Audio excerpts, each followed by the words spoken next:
प्यारे दोस्तों, नमस्ते। आज मैं आपको एक बड़ी ही रोचक कहानी सुनाने जा रही हूँ। राजेश एक गरीब किसान था। वो दिन रात मेहनत मजदूरी करके अपना और अपने परिवार का पेट भरता था। उसके खेत में ज्यादा फसल नहीं उगती थी, इसीलिए वो साथ साथ मजदूरी का काम भी करता था। राजेश भगवान भोलेनाथ का अनन्य भक्त था। एक दिन उसकी पत्नी सुनीता ने कहा, सुनिए जी, आज सारा राशन खत्म हो गया है। घर में कुछ खाने के लिए नहीं है। बच्चे भूख से तड़प रहे हैं। सुनीता, मैं अभी शिव मंदिर जा रहा हूँ। शिवलिंग को जल चढ़ाकर मैं काम की तलाश में जाऊंगा। तुम बच्चों को तब तक सत्तू का पानी पिला दो। दुनिया चाहे इधर से उधर क्यों ना हो जाए, मगर राजेश शिव जी की पूजा करना कभी नहीं भूलता था। ओम नमः शिवाय, ओम नमः शिवाय, ओम नमः शिवाय, ओम नमः शिवाय। भगवान, अपने इस भक्त पर भी अपनी कृपा बरसाओ। कब तक मेरे बच्चे भूखे सोएंगे? आप तो सब जानते हो प्रभु, जैसे तैसे हमारे घर का खर्चा चल रहा है। अब तो बच्चों को खाना खिलाने तक के पैसे नहीं है मेरे पास। ऐसा कहकर राजेश फूट फूट कर रोने लगता है। अपना मन हल्का कर काम की तलाश करने लगता है। कुछ दूर चलने के बाद उसे एक सेठ दिखता है। वो उसे कहता है, अरे भाई सुनो, मुझे ये सारा सामान मेरे नए घर में शिफ्ट कराना है। क्या तुम ये सारा सामान रखवा दोगे? सामान देखकर राजेश सोचने लगा, ये तो बहुत ज्यादा है। इस काम में सारा दिन लग जाएगा। राजेश की चुप्पी देखकर वो आदमी समझ जाता है कि राजेश क्या सोच रहा है। अरे भाई, तुम चिंता मत करो। पूरे दिन की मजदूरी के लिए मैं तुम्हें 1000 रुपए दूंगा। धन्यवाद मालिक। राजेश उस सेठ का सारा सामान शिफ्ट करने लग जाता है। काम खत्म होने के बाद सेठ उसे 1000 रुपए देता है। ये लो भाई, तुम्हारे 1000 रुपए। धन्यवाद सेठ जी। हे प्रभु, आपको आज मैंने अपनी पीड़ा सुनाई और आपने साथ ही साथ मेरी मदद भी कर दी। आपका बहुत बहुत धन्यवाद। राजेश राशन की दुकान से आटा, चावल, दाल खरीदकर घर पहुंचता है। सुनीता, ये लो, मैं घर का राशन ले आया हूँ। तुम जल्दी से खाना बना दो, बहुत जोर से भूख लग रही है। ये थोड़े पैसे भी संभाल कर रख दो। अरे अरे, इतने पैसे कहाँ से आए? आज एक सेठ के यहाँ पर काम मिल गया था, उसके ही पैसे हैं। सब मेरे भोलेनाथ की कृपा है। इन पैसों में थोड़े और पैसे मिलाकर मैं सावन के महीने में कावड़ लेकर भगवान भोलेनाथ पर जल चढ़ाने जाऊंगा। अभी सावन के महीने आने में कुछ समय बाकी है, तब तक थोड़ी ज्यादा मजदूरी करके बाकी पैसों का भी इंतजाम कर लूंगा। पापा, ये लीजिए मेरी गुल्लक। आप इसमें रोज थोड़े थोड़े पैसे डाल देना, फिर कुछ दिन में हमारे पास बहुत सारे पैसे जमा हो जाएंगे। फिर उन पैसों से आप कांवड़ यात्रा पर जाना। अरे वाह मेरी प्यारी बच्ची। देखा सुनीता, हमारी गुड़िया कितनी होशियार है। पापा, ये लीजिए, मेरी तरफ से आप गुल्लक में 2 रुपए डाल दीजिए। ये पैसे भगवान भोलेनाथ को प्रसाद चढ़ाने के काम आएंगे। हाँ बेटा, जरूर। राजेश अपने बच्चों को गले से लगा लेता है। बस यूं ही मेरा परिवार हंसता खेलता रहे, मुझे और कुछ नहीं चाहिए प्रभु। राजेश कड़ी मेहनत मजदूरी करके पैसे बचाता और रोज उस गुल्लक में थोड़े थोड़े पैसे जमा करता था। ऐसे ही सावन का महीना आ जाता है। सुनीता, मैं कावड़ लेने बाजार जा रहा हूँ, तुम मुझे वो गुल्लक दे दो। सुनीता राजेश को गुल्लक लाकर देती है। राजेश गुल्लक को तोड़कर उसमें से पैसे निकाल लेता है और बाजार चला जाता है। बाजार पहुंचकर वो कावड़ के साथ साथ गंगा जल भरने का कलश और कपड़े खरीद लेता है। दोनों बच्चे कावड़ को सुंदर से सजा देते हैं। अगले दिन राजेश कावड़ यात्रा के लिए तैयार हो जाता है। सुनीता, मैं कावड़ यात्रा पर जा रहा हूँ। बच्चों, अपनी माँ को बिल्कुल परेशान मत करना। हाँ पापा, आप हमारी चिंता मत करो। ये लीजिए, मैंने रास्ते के लिए थोड़ा खाना बांध दिया है। आप भी अपना ख्याल रखिएगा। आप पहली बार इतनी दूर पैदल जा रहे हो। मेरी चिंता मत करो सुनीता, भगवान भोलेनाथ हमेशा अपने भक्तों के साथ रहते हैं। बम बम भोले, बम बम भोले। इतना कहकर राजेश कावड़ यात्रा पर निकल जाता है। दूसरे कावड़ियों के साथ राजेश 2 दिन की यात्रा आराम से तय कर लेता है, लेकिन तीसरे दिन रास्ते में बहुत तेज बारिश होने लगी। राजेश दूसरे कावड़ियों से बिछड़ गया। वो रास्ता भटक कर एक घने जंगल में आगे बढ़ते जाता है। प्रभु, ये बारिश भी अभी होनी थी। मुझे रास्ता ठीक से दिखाई भी नहीं दे रहा है और यहाँ बारिश से बचने की कोई जगह भी नहीं है। राजेश कावड़ को एक पेड़ पर टांग देता है और उसके नीचे बैठ जाता है, मगर बारिश इतनी तेज थी कि वो पूरी तरह से भीग जाता है और उसके सारे कपड़े गीले हो जाते हैं। ये बारिश तो रुकने का नाम ही नहीं ले रही है। ना जाने मैं कब तक इधर बैठा रहूंगा। नहीं नहीं, बारिश है तो क्या हुआ, मुझे चलते रहना चाहिए। राजेश मूसलाधार बारिश में भी कावड़ लेकर निकल पड़ता है। बारिश में भीगने के कारण उसकी तबीयत खराब होने लगती है।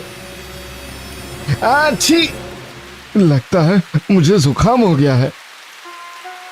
कुछ घंटों में बारिश तो रुक जाती है, मगर राजेश की तबीयत बहुत ज्यादा खराब होने लगती है। वो ठीक से चल भी नहीं पा रहा था। वो सड़क के किनारे बैठ जाता है। दूसरे कावड़ियों ने उससे पूछा, अरे क्या हुआ भाई, तबीयत तो ठीक है ना तुम्हारी? पता नहीं क्या हो रहा है, मुझे ऐसा लग रहा है जैसे मेरे पैरों में जान ही नहीं बची है। जब उस कावड़िये ने राजेश के सर पर हाथ रखकर देखा तो उसे समझ में आया कि राजेश को तेज बुखार है। भाई, तुम्हें तो बहुत तेज बुखार है। यहाँ तो आसपास कोई डॉक्टर भी नहीं है। एक काम करो, तुम घर वापस चले जाओ। नहीं नहीं भैया, इतनी दूर से आया हूँ, थोड़ी दूर और सही। अब मैं भगवान भोलेनाथ को जल चढ़ाकर ही वापस लौटूंगा। बाकी कावड़िये आगे बढ़ जाते हैं। राजेश वहीं बैठकर चलने की हिम्मत जुटाता है। हे भगवान, कैसे उठूं, कैसे चलूं? भोलेनाथ, अब आपका ही सहारा है। उधर कैलाश पर माता पार्वती भगवान शिव से कहती है, प्रभु, राजेश आपका परम भक्त है। इसकी पीड़ा मुझसे देखी नहीं जा रही है। आपका भक्त आपको पुकार रहा है। आपको इसकी मदद करनी चाहिए भगवान। देवी, भक्त बुलाए और उसके भगवान उसकी मदद न करें, ऐसा हो ही नहीं सकता। राजेश को उसके लक्ष्य तक पहुंचाने में मैं स्वयं उसकी मदद करूंगा। ऐसा कहकर शिवजी कैलाश पर्वत से अंतर ध्यान हो जाते हैं और भूलोक पर एक भिखारी का रूप लेकर आते हैं। भाई, क्या तुम्हारे पास कुछ खाने के लिए है? मैं बहुत दिनों से भूखा हूँ। राजेश अपनी पत्नी की दी हुई खाने की पोटली निकालता है और उस भिखारी को दे देता है। ये लो भाई, ये थोड़ा सा खाना है, आप इसे खा लीजिए। वो आदमी खाना खा लेता है। धन्यवाद भैया, मेरा नाम भोला है। मैं बहुत गरीब हूँ, लोगों से मांग मांग कर अपना पेट भरता हूँ। आप यहाँ अकेले क्या कर रहे हो? बाकी कावड़िये तो काफी आगे निकल गए। बारिश में भीगने के कारण मुझे तेज बुखार हो गया है। मेरा शरीर मेरा साथ नहीं दे रहा है। आसपास कोई दवाई की दुकान भी नहीं है। मुझसे एक कदम भी नहीं चला जा रहा है। समझ नहीं आ रहा कि आगे का रास्ता मैं कैसे तय करूंगा। चलिए, मैं आपको आपके घर पहुंचा देता हूँ। नहीं नहीं भाई, बिना बाबा को जल चढ़ाए मैं घर नहीं लौटूंगा।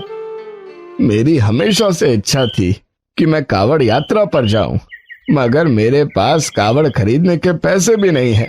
अगर आपको कोई दिक्कत ना हो तो आपका कावड़ मैं उठा लेता हूँ और भोलेनाथ के दरबार तक पहुँचा देता हूँ।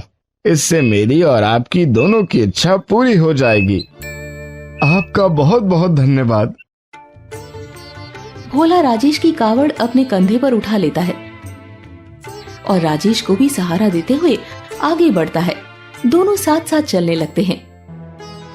कैलाश पर्वत पर बैठी माता पार्वती ये देखकर मंद मंद मुस्कुराती है। आपकी लीला अपरंपार है प्रभु। भक्त की सेवा करने के लिए आप स्वयं पृथ्वीलोक पर पहुंच गए। उधर भोला कावड़ उठाकर राजेश को सहारा देकर चल रहा था। 2 दिन के सफर के बाद दोनों बाबा के धाम आ पहुंचे। भाई ये लो आपका कावड़, आप मंदिर के अंदर जाकर भोले बाबा को जल चढ़ा दो। मैं यहीं बाहर आपका इंतजार करूंगा। आपका बहुत बहुत धन्यवाद। आपका मुझ पर बहुत बड़ा उपकार है। आपके बिना ना जाने मेरी ये यात्रा कैसे सफल होती। राजेश मंदिर के अंदर चला जाता है और उनसे क्षमा याचना करता है। मुझे क्षमा कर देना प्रभु, मैं आपका कावड़ खुद नहीं उठा पाया। राजेश शिवजी की आरती करता है और भगवान भोलेनाथ को जल चढ़ाता है।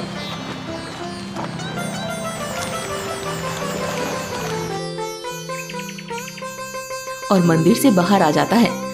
मंदिर से बाहर आकर राजेश देखता है कि भोला वहीं खड़ा था, लेकिन उसका सर जल से भीगा हुआ था और जल गिरने के कारण उसके कपड़े गीले हो गए थे। अरे भोला, तुम्हारे सर पर जल कहां से आ गया और तुम गीले कैसे हो गए? अभी तो बारिश भी नहीं हो रही। राजेश, अभी अभी तो तुम मुझ पर जल से अभिषेक करके आए हो, मुझे तो गीला होना ही था। लेकिन मैं तो भगवान भोलेनाथ को जल। इतना कहकर राजेश रुक गया और भोला के पैरों में हाथ जोड़कर गिर गया। मैं बहुत बड़ा पापी हूँ प्रभु, मैंने आपसे 2 दिन कावड़ उठवाया है। मुझे क्षमा कर दीजिए प्रभु, मुझे अपने दर्शन दीजिए भगवान। बाबा भोलेनाथ अपने असली रूप में आकर राजेश को दर्शन देते हैं। राजेश, तुम्हारी सच्ची श्रद्धा और भक्ति ने मुझे तुम्हारा कावड़ उठाने पर मजबूर कर दिया। तुम धन्य हो और धन्य है तुम्हारी भक्ति। मेरा आशीर्वाद हमेशा तुम्हारे साथ रहेगा।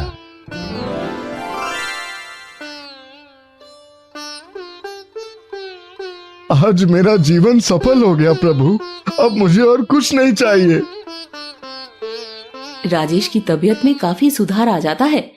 उसका बुखार जैसे गायब हो गया हो। वो घर लौट जाता है और सुनीता को सारी बातें बताता है। बस यूं ही भगवान भोलेनाथ की कृपा हमारे परिवार पर बनी रहे। अब आप देखना, हमारी गरीबी के दिन जल्द ही दूर हो जाएंगे। दोस्तों, आपको ये कहानी कैसी लगी? कमेंट करके जरूर बताएं। ऐसी और कहानी सुनने के लिए इसे लाइक और शेयर जरूर करें। धन्यवाद।